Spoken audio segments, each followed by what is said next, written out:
Students, we were reading chapter 4th of History, the Mughal Empire, and we have done 5 videos of this chapter, and today we are going to study about Akbarnama and Aine Akbari.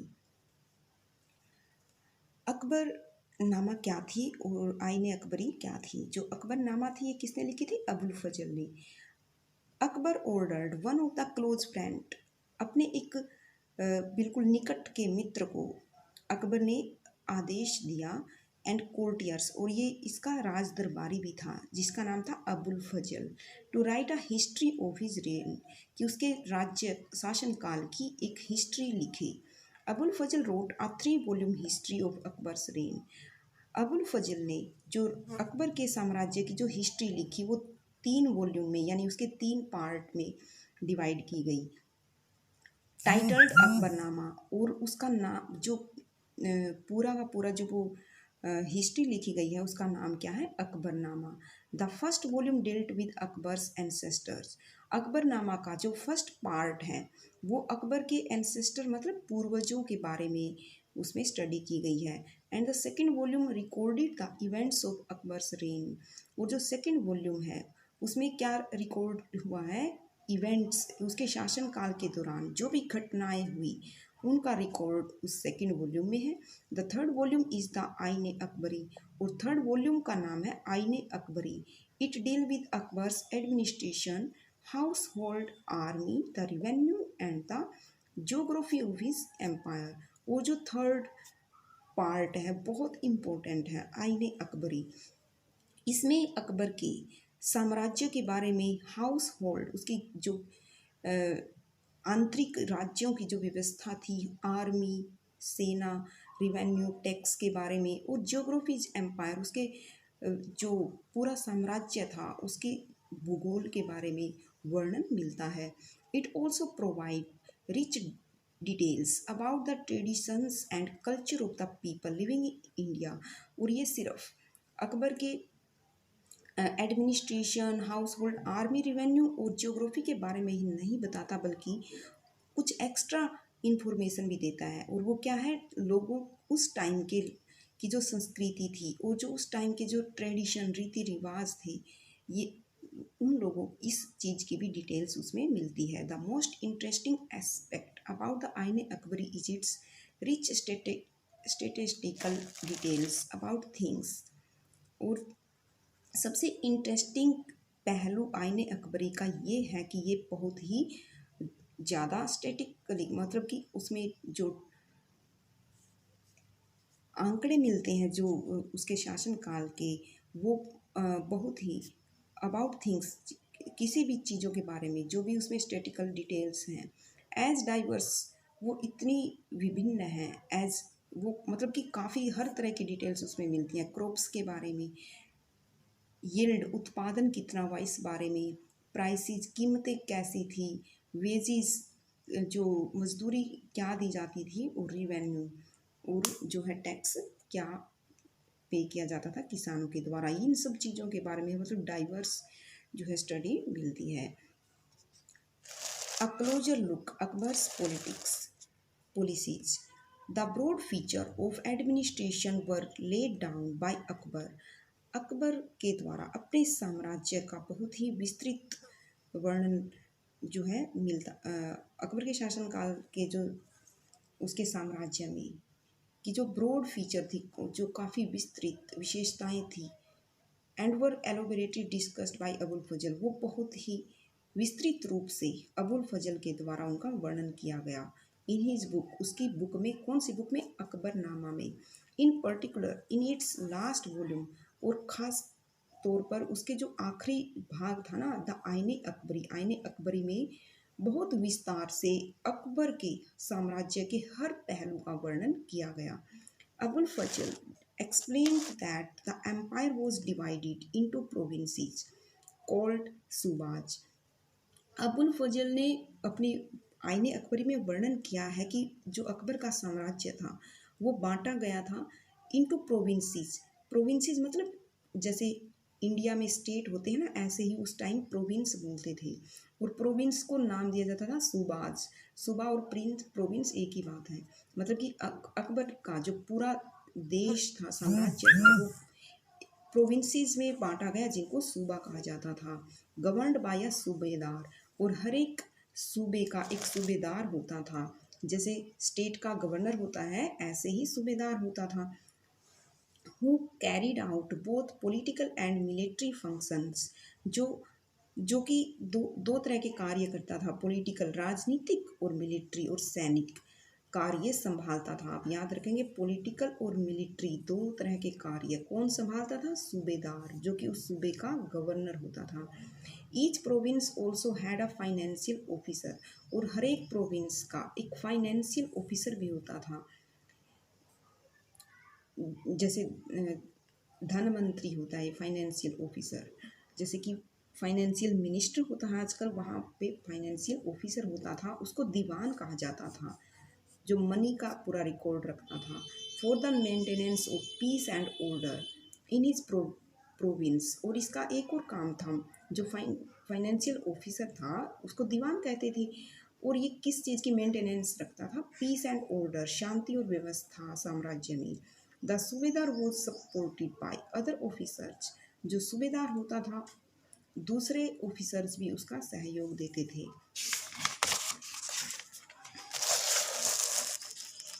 Such as, जैसे कि military पे master, Bakshi, जैसे कि जो सूबेदार होते हैं उसके जो दूसरे सपोर्टर होते थे, जैसे मिलिट्री पे मास्टर जो मिलिट्री में सेवाएं प्रदान करता था, उसको बक्सी कहा जाता था। The minister in charge of religious and charitable patronage, और जो धार्मिक और चैरिटेबल जो संस्थाएं थी, उसको सदर, उनका जो देख रेख करता था, इंचार्ज होता था, उसको सदर कहा जाता था।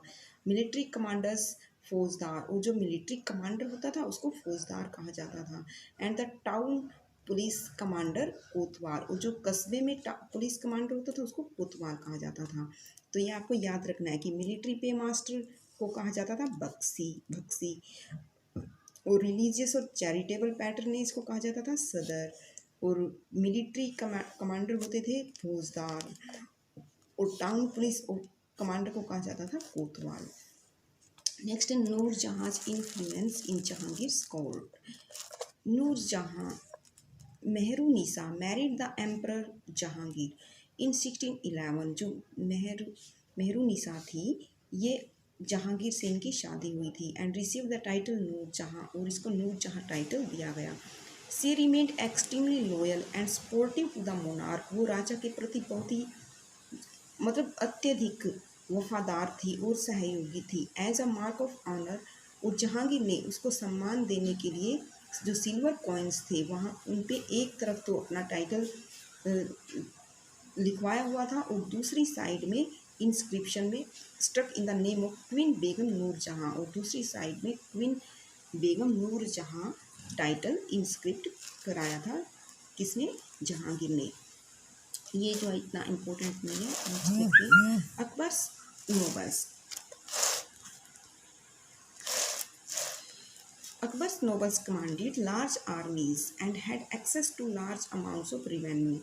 जो अकबर के नोबल्स होते थे, वो उन्होंने काफ़ी सारी बड़ी बड़ी सेनाएं रख रखी थी। And had access to the large amount of revenue, और काफ़ी ज़्यादा मात्रा में वो टैक्स इकट्ठा करते थे। while they were loyal the empire function efficiently, और क्योंकि वो वफादार थे राजा के प्रति, तो जो पूरा काम काज है बहुत अच्छे से चल रहा था। But by the end of the 17th century, लेकिन 17वीं शताब्दी के अंत में many nobles had built independent network of their own. काफ़ी सारे नोबल्स ने अपना इंडिपेंडेंट स्वतंत्र जो है पूरा काम काज स्वतंत्र रूप से संभाल लिया। Their loyalties to the empire were weakened by their own self interest, और अपने सेल्फ इंटरेस्ट के लिए यानी अपने फ़ायदे के लिए उन्होंने जो मुग़ल एम्पायर को वीकेंड कमज़ोर कर दिया गया। और वो मतलब कि उन्होंने खुद वो स्वतंत्र कहीं कहीं इलाका जो सूबेदार होते थे, किसी भी सूबेदार का जो जिनके पास ज़्यादा पावर हो गई, तो वो खुद वहाँ पे राजा बन गए, अपने आप को स्वतंत्र घोषित कर दिया। और इस तरह से जो मुगल एम्पायर जो है वीक होता चला गया। While Akbar was at Fatehpur Sikri during the 1570s, जब 1570s ईयर्स के दौरान अकबर जो फतेहपुर सीकरी में थे, he started discussion on religion with the ulema, Brahman, Jesuit priests who were Roman Catholics and Zoroastrians। जब अकबर फतेहपुर सीकरी में थे तो वहाँ उन्होंने एक डिस्कशन स्टार्ट किया, जो धर्म के बारे में डिस्कशन स्टार्ट किया। और किन के साथ किया? उलेमाओं के। उलेमा होते हैं जो मुस्लिम धर्म गुरु होते हैं, ब्राह्मण्स, जीसस क्राइस्ट, ये जो एंड और रोमन कैथोलिक्स या और जो रेस्ट्रेनियन जो सब थे, इन अलग अलग धर्मों के धर्म गुरुओं को उन्होंने बुलाया और डिस्कशन की। These discussions took place in the इबादत खाना। और ये जो डिस्कशन ये कहाँ पे होती थी? इबादत खाना में। बहुत इम्पोर्टेंट है, आपको माइंड में रखना है। इबादत खाने में क्या करते थे अकबर? जो डिफरेंट डिफरेंट रिलीजन के व्यक्ति होते थे उनको बुलाते थे और उनसे बात करते थे। He was interested in the religion. Akbar जो थे ना वो धर्म में बहुत रुचि रखते थे। And social customs of different people, और अलग अलग लोगों के सामाजिक रीति रिवाज क्या होते हैं, इन सब चीज़ों में वो इंटरेस्ट रखते थे। Akbar's interaction with people of different faith made him realise that religious scholars who emphasized ritual and dogmas were open biogods।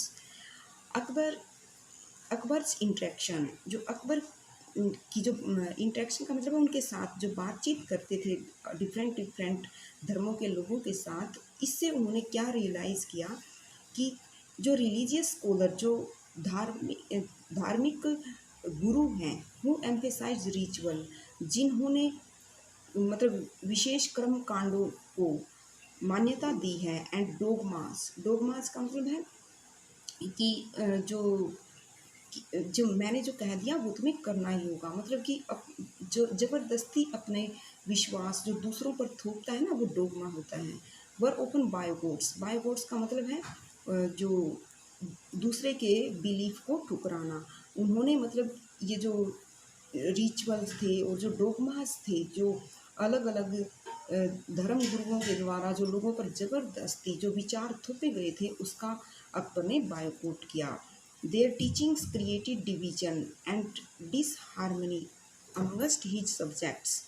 और उनकी टीचिंग से their teaching created division and disharmony, और मतलब कि जो ये बात की देयर का मतलब यहाँ पे है रिलीजियस स्कॉलर्स, जो ज़बरदस्ती अपना विचार लोगों पर थोपते थे।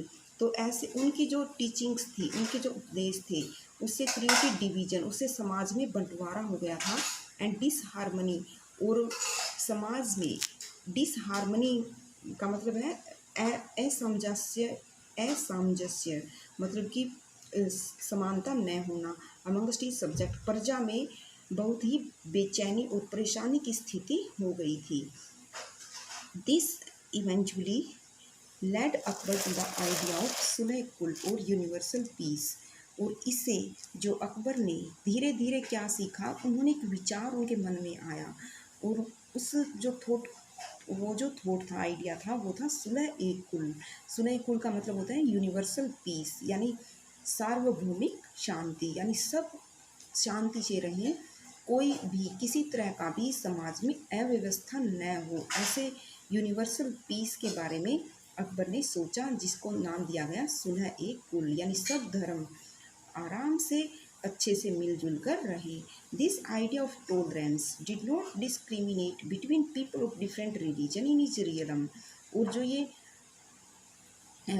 ये सहनशीलता का जो ये सिद्धांत अकबर ने लागू किया, इससे डिड नॉट डिस्क्रिमिनेट, कोई भेदभाव नहीं हुआ। जो डिफरेंट रिलीजन के लोग थे, अलग अलग धर्मों के लोग थे, उनमें किसी भी तरह का भेदभाव अकबर के साम्राज्य के दौरान नहीं हुआ। जो उन्होंने सुलह ए कुल की जो नीति अपनाई थी उसका किसी ने भी विरोध नहीं किया। Instead it focused on a system of ethics, honesty, justice, peace that was universally applicable. और इसकी बजाय इसने फोकस किया, मतलब कि जो सुलह कुल की नीति थी अकबर की, इस ये केंद्रित हो गई एक सिस्टम ऑफ एथिक्स, मतलब ऐसे मूल्यों पर आधारित हुई जैसे कि ऑनेस्टी, ईमानदारी, न्याय, शांति। मतलब कि ईमानदारी, न्याय, शांति के आधार पर एक नया धर्म जो है अकबर ने शुरू किया, जिसे नाम दिया गया सुलह ए कुल। दैट वाज यूनिवर्सली एप्लीकेबल, और ये सब लोगों के द्वारा सब जगह लागू किया गया और सब इसको मानते थे। About Abul Fazal helped Akbar in framing a vision of governance around this idea of sulh kul. Abul फजल ने अकबर की हेल्प की एक इस तरह का गवर्नेंस यानी सरकार को चलाने के लिए एक ऐसा विचार फ्रेम करने की अबुल फजल ने अकबर को सलाह दी थी। Around this idea of sulh कुल, सुलह ए कुल का जो आइडिया आया था ना अकबर के माइंड में, तो ये जो सलाह दी थी ये किसने दी थी? अबुल फजल ने। This principle of governance was followed by Jahangir and Shah Jahan as well. और ऐसा ही किसके द्वारा भी किया गया? जहांगीर और शाहजहां ने भी यही सिद्धांत गवर्नमेंट चलाने के लिए अपनाया। Sulh e kul, Jahangir Akbar son describe his father policy of sulh kul in the following words. यहाँ पे जो जहांगीर ने अपने पिता अकबर के जो सुलह कुल की नीति थी उसको अपने शब्दों में बताया है कि as in the wide expanse of the divine compassion there is room for all classes and the followers of all creed, so in this imperial domains which on all side were. तो ये कोई खास important नहीं है, आप इसको खुद study कर सकते हैं। यहाँ पे ये जो बॉक्स में होता है ये इम्पोर्टेंट होता है। जैसे डोगमा, डोगमा क्या होता है? अ स्टेटमेंट और एन इंटरप्रिटेशन, मतलब कि कोई स्टेटमेंट या फिर कोई विचार डिक्लेयर्ड एज अथॉरिटेटिव, मतलब आधिकारिक रूप से जो डिक्लेयर किया जाता है with the expectation that it would be followed without question, मतलब कि बिना किसी पूछताछ के, बिना किसी क्वेश्चन के जो आइडिया है, जो विचार है, वो आधिकारिक रूप से दूसरों पर थोपे जाना, मतलब आगे से कोई क्वेश्चन नहीं करेगा और जो मैंने कह दिया वो आपको मानना ही पड़ेगा, वो होता है dogma. By what an individual who is intolerant of another person's religious belief or culture, मतलब एक व्यक्ति जो intolerant मतलब सहन नहीं करता दूसरों के धर्म या दूसरों के विश्वास को या संस्कृति को, जो बर्दाश्त नहीं करता, वो होता है बायगोट। वो व्यक्ति क्या होता है? बायगोट। तो यहाँ पे हमारा जो चैप्टर है ये कंप्लीट हो गया। तो स्टूडेंट्स, अगर आपने जो प्रीवियस वीडियोस हैं नहीं देखे हैं तो वो आप देख लीजिए और अच्छे से पूरे चैप्टर की रीडिंग कीजिए। Thank you for watching the video.